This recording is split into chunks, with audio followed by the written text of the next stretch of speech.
ಯಾವಾಗ್ಲೂ ರಾಗಿ ರೊಟ್ಟಿ, ಅಕ್ಕಿ ರೊಟ್ಟಿಯನ್ನೆಲ್ಲ ಮಾಡಿ ತಿಂತಾ ಇರ್ತೀರಲ್ವಾ? ಇವತ್ತು ಅಕ್ಕಿ ಹಿಟ್ಟನ್ನಾಗ್ಲಿ, ರಾಗಿ ಹಿಟ್ಟನ್ನಾಗ್ಲಿ ಬಳಸದೆ ಒಂದು ರುಚಿಕರವಾದ ಸಾಫ್ಟ್ ಆದ ರೊಟ್ಟಿಯನ್ನ ಯಾವ ರೀತಿಯಾಗಿ ಮಾಡೋದಂತ ತೋರಿಸ್ತಾ ಇದ್ದೇನೆ.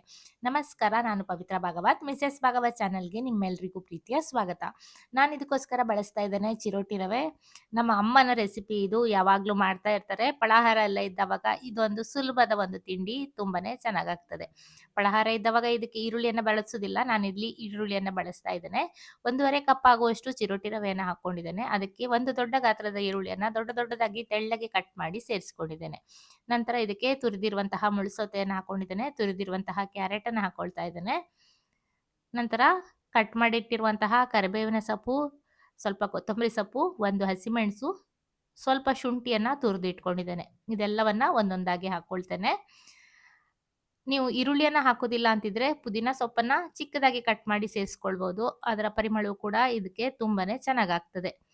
ಅಥವಾ ಅಮ್ಮ ಏನ್ ಮಾಡ್ತಾರೆ ಅಂದ್ರೆ ಸ್ವಲ್ಪ ಟೊಮೆಟೊ ಹಣ್ಣನ್ನ ರುಬ್ಬಿ ಕೂಡ ಹಾಕ್ತಾರೆ ಮಿಶ್ರಣಕ್ಕೆ. ಅದು ಕೂಡ ಚೆನ್ನಾಗಾಗ್ತದೆ. ಹಾಗೆ ಚಿಟಿಕೆ ಸಕ್ಕರೆಯನ್ನ ಹಾಕ್ತಾರೆ ಅದು ಟೊಮೆಟೊ ಹಣ್ಣು ಹಾಕಿದ್ರೆ.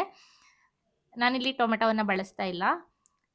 ರುಚಿಗೆ ಬೇಕಾಗುವಷ್ಟು ಉಪ್ಪನ್ನ ಹಾಕೊಂಡಿದ್ದೇನೆ. ಎಲ್ಲವನ್ನ ಒಮ್ಮೆ ಕೈಯಲ್ಲಿ ಮಿಕ್ಸ್ ಮಾಡ್ಕೊಳ್ತೇನೆ. ಇದರಲ್ಲಿ ನೀರಿನ ಅಂಶ ಎಲ್ಲ ಇರ್ತದಲ್ಲ, ಎಷ್ಟು ಬಿಡ್ತದೆ ಅಂತ ನೋಡ್ಕೊಂಡು ನಂತರ ಇದಕ್ಕೆ ಮೊಸರನ್ನ ಹಾಕೊಳ್ಬೇಕು. ಚೆನ್ನಾಗಿ ಮಿಕ್ಸ್ ಮಾಡಿಕೊಂಡು 1 ಕಪ್ ಆಗುವಷ್ಟು ಮೊಸರನ್ನ ಹಾಕೊಂಡಿದ್ದೇನೆ. ಮೊಸರು ಬಿದ್ರೆ ಈ ರೆಸಿಪಿ ತುಂಬಾನೇ ರುಚಿಕರವಾಗಿ ಸಾಫ್ಟ್ ಆಗಿ ಬರ್ತದೆ. ಮೊಸರಿನ ರುಚಿ ತುಂಬಾ ಚೆನ್ನಾಗಾಗ್ತದೆ ಇದಕ್ಕೆ. ಮೊಸರು ಇಲ್ಲ ಅಂದ್ರೆ ಸ್ವಲ್ಪ ನೀರನ್ನ ಹಾಕಿ ಕಲ್ಸ್ಕೊಳ್ಬಹುದು. ಸಂಪೂರ್ಣ ಮೊಸರನ್ನ ಹಾಕಿ ಕಲ್ಸಿದ್ರೆ ರುಚಿ ಹೆಚ್ಚು.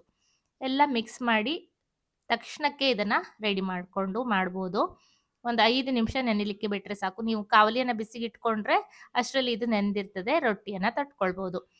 ಅಮ್ಮ ಇದನ್ನ ಡೈರೆಕ್ಟ್ ಆಗಿ ಕಲ್ಲಿನ ಮೇಲೆ ಹರಡ್ತಾರೆ. ನನ್ಗೆ ಅದಕ್ಕಿಂತ ಸ್ವಲ್ಪ ಬಾಳೆ ಎಲೆ ಮೇಲೆ ರೊಟ್ಟಿಯ ತಟ್ಟಿದ ಹಾಗೆ ತೊಟ್ಕೊಳ್ಳಿಕ್ಕೆ ಸುಲಭ ಆಗ್ತದೆ ಅಂತ ನಾನು ಬಾಳೆ ಎಲೆ ಮೇಲೆ ಮಾಡ್ತಾ ಇದ್ದೇನೆ. ಬಾಳೆ ಎಲೆಗೆ ಎಣ್ಣೆಯನ್ನ ಸವರ್ಕೊಂಡಿದ್ದೇನೆ. ನಂತರ ಹಿಟ್ಟನ್ನ ಬಾಳೆ ಎಲೆ ಮೇಲೆ ತಟ್ಕೊಳ್ತಾ ಇದ್ದೇನೆ. ಸಾಫ್ಟ್ ಆಗಿ ಇದೆ. ತೆಳ್ಳಗೆ ತಟ್ಕೊಳ್ಬಹುದು ಇದನ್ನ.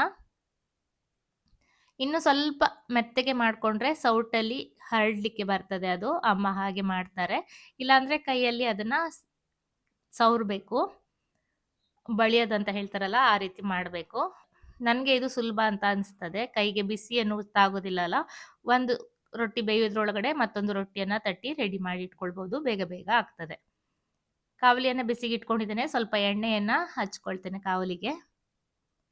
ನಂತರ ತಟ್ಟಿರುವಂತಹ ರೊಟ್ಟಿಯನ್ನ ಹಾಕಿ ಬೇಯಿಸ್ಕೊಳ್ತೇನೆ. ಒಂದು ಸಿಂಪಲ್ ಆದ ತಿಂಡಿ ಇದು. ಬೆಳಗಿನ ತಿಂಡಿಗೂ ಚೆನ್ನಾಗಾಗ್ತದೆ ಅಥವಾ ಸಂಜೆಯ ತಿಂಡಿಗೂ ಕೂಡ ಮಾಡ್ಕೊಂಡು ತಿನ್ಬೋದು. ಚಟ್ನಿಯ ಜೊತೆ ಸೂಪರ್ ಆಗಿ ಆಗ್ತದೆ. ಏನು ಬೇಕು ಅಂತ ಕೂಡ ಇಲ್ಲ ಇದಕ್ಕೆ. ಅದರಲ್ಲಿ ಎಲ್ಲವನ್ನ ನಾವು ಹಾಕಿರೋದ್ರಿಂದ ಹಾಗೆ ಕೂಡ ತಿನ್ಬೋದು. ಕಾಯಿ ಚಟ್ನಿಯ ಜೊತೆಗೆ ತುಂಬಾ ಚೆನ್ನಾಗಾಗ್ತದೆ. ಏನಾದ್ರೂ ಹಚ್ಕೊಂಡು ತಿನ್ಬೇಕು ಅಂದ್ರೆ ಕಾಯಿ ಚಟ್ನಿ ಸೂಪರ್ ಆಗಿ ಆಗ್ತದೆ. ಮೇಲ್ಗಡೆಯಿಂದ ಸ್ವಲ್ಪ ಎಣ್ಣೆಯನ್ನ ಹಾಕಿ ಬೇಯಿಸ್ಕೊಳ್ತೇನೆ ಅಥವಾ ತುಪ್ಪ ಹಾಕಿ ಬೇಯಿಸಿದ್ರು ಕೂಡ ರುಚಿಕರವಾಗಿ ಬರ್ತದೆ. 2 ಕಡೆ ಹೊಂಬಣ್ಣ ಬರುವ ತನಕ ಬೇಯಿಸಿ ತೆಕ್ಕೊಂಡ್ರೆ ರುಚಿಯಾದಂತಹ ರವಾ ರೊಟ್ಟಿ ರೆಡಿ ಆಗ್ತದೆ. ಎಷ್ಟು ಸುಲಭ ನೋಡಿ.